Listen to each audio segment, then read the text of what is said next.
Morning, everyone. I'm Kristen Myers, editor-in-chief of ETF.com, here with your market minute for Monday, June 2nd.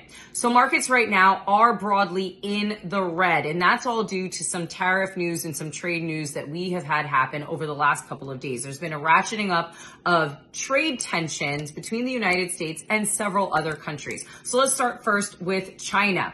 Now, as we remember, the United States President Trump had essentially accused China of violating the temporary trade deal between the two countries. Now, China, on their part, has pushed back and has said that actually it was the United States that violated the trade agreement and is failing to uphold the deal. And then we also have fighting between the United States and the European Union, and that's all due to some steel and aluminum imports from other countries.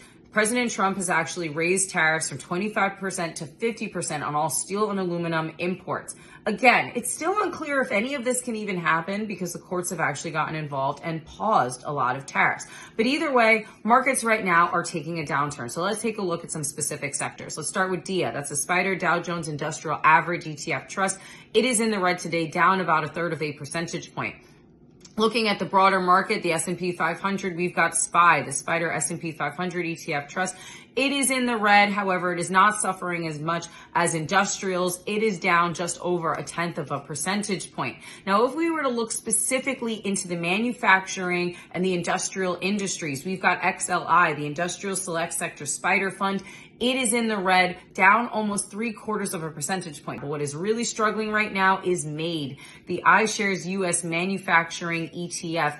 It is in the red right now, and it is actually sinking more than 1.5%. It's actually accelerating closer to being down almost 2% right now. Now, here's what's doing pretty well today. Tech, it is in the green, but just barely. It has just eked its way over into the green. Now remember, QQQ, the Invesco QQQ Trust, which is what I'm looking at right now, it heavily mirrors the NASDAQ, which is a tech-heavy index. Here's what is also doing incredibly well. I just mentioned tech. We have gold, GLD. It is up about 2.5%. Now remember, anytime we see some of these moves on China and on trade, US trade, investors like to flee to a safe haven asset, and gold is going to be their favorite one. So gold right now doing incredibly well. Be sure to like, follow, and subscribe to ETF.com. We'll keep you updated on everything happening around trade deals and tariffs and how it's impacting the economy, the market, and of course, your investor portfolio.